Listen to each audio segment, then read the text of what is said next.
Hello and welcome to Beyond the Continent on New Central Television. I am Lekan Onabanjo. Here are the stories making headlines beyond the continent, and we start in the United States, where the U.S. is nearing a government shutdown due to a lack of a successful short-term funding deal. Congress faces a deadline of midnight on Saturday to pass a new budget before thousands of federal employees are placed on unpaid leave.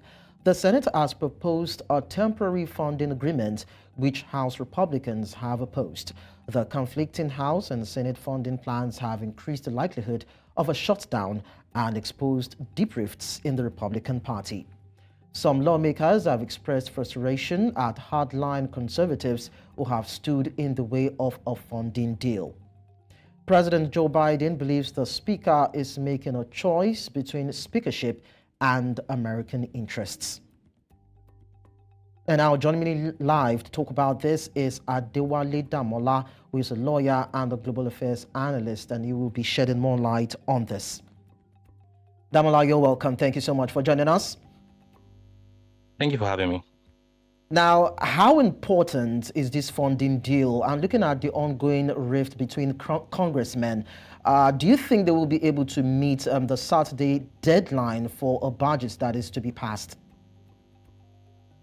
Well, that's a very interesting question in the sense that one of the lawmakers in the U.S., Senator Feinstein, died Thursday morning. So they will need to form a quorum before they can pass another vote, which they will use to see whether there will be any government funding. By Article 1, Section 8, the Congress has the power to provide funding for the federal government. And they usually have the committees that will do that, the Budget and Appropriation Committee that will vote and see whether the government needs money. So if there is a senator that can pass a proxy voting or an alternative voting, then they can do that before the deadline. As we're speaking, we have like 1 day and 8 hours left before the Saturday deadline. And I feel like, or I know that the government or the Senate we have to do something before the deadline comes in.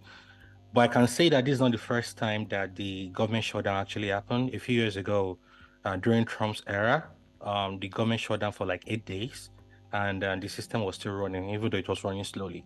So I believe they will do something about it before the end of time. But then I'd also want to find out, why did the House Republicans oppose the Senate, that's of course dominating the parliament as it is? Why is it that they're opposing the Senate's proposal to actually have a funding agreement? What are the positions of these two parties? So we have the Democrats and the Republicans. And I can tell you that just like we have it in Nigeria between the APC and the PDP, the Democrats and the Republicans are always at loggerheads based on policy interests. And I know that it's always about politics. Senator Kevin McCarthy, who is the House Republican Speaker, is at the crossroad right now. I know that he's not having the full backing of the other Republican Party members. And because he's not having that, his own speakership position is also on the line. If the government actually shuts down, then he may lose his seat as a speaker. So majorly, it's always about their interests, about whether or not their interests are being fulfilled and the interests of their baselines. I mean, there are people that support them. So they play this sort of game. And most times when two giants, when they're fighting, the green grass suffers. So the people are the ones bearing the brunt now. There's no strict or no major reason why they are fighting. I think they just have this type of, sideline interest. We are on this side, you're on that side. We're not coming at a crossroad for now.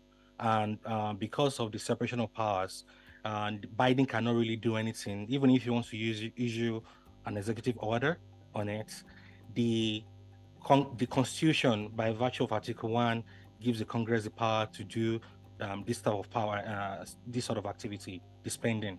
It's not the power of the executive to do it. The only thing that the body can do is to impress on the Democrats to talk to the Republican side so that they can come together and form a normal and do their jobs, basically, so that they can have the government to function and continue running. You said that this shutdown has happened before. and the system will continue to run. But then there have been speculations or worries or concerns, as it were, about how it would affect government. We hear that some federal employees might just go on unpaid leave, and it might just equally affect funds to the military. So I'd like to find out how impacting that will be if there's a shutdown for the government and the country.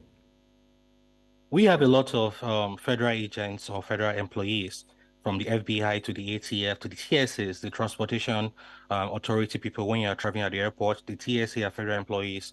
They're the ones that examine your bags and baggages before you travel. So, and unlike Nigeria, wages are usually paid bi-weekly. That's every 2 weeks. So if the government should shut down, I know that to an extent, they have already earmarked the following 2 weeks. I mean, between now and October 14, the salaries will be paid to the federal workers. However, if the government doesn't open its doors, then from October 15 to the end, there may be a problem. So right now, even though there's this impending government shutdown, there are a lot of federal funding objectives that the government see as apart from the wages. For example, as you said, military. I know there are emergency funds that the Congress can also have access to, even when there's a government shutdown. So it's not like the government is shutting down completely. Even though the government shutdown will also affect travel, it is not that nobody will travel. It will only cause a slow operation for TSA workers or for any government employee. They can also have access to food stamps. They can also have access to non-governmental operations or organizations, or they call it not for profit, whereby people can come together and help these federal employees.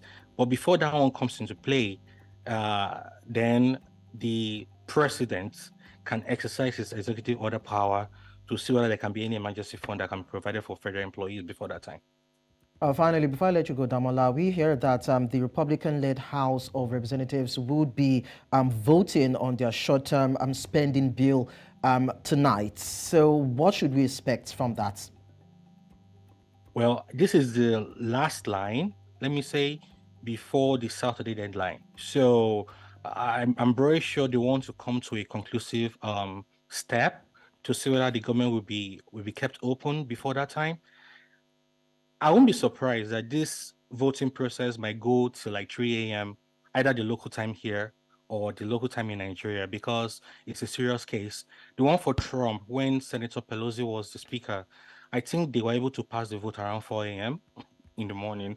So it's always a serious case. So when they want to start now, what they want to see is to make that last ditch effort. That's okay, we want to keep the government running. I want to make sure that both parties, Republicans and the Democrats, they're able to come together and come to a middle ground and see whether they can actually keep their interest running after this. All right, we will continue to monitor that anyway. Thank you so much, Damola Adewale, for talking to us on this. Thank you for having me. You're welcome.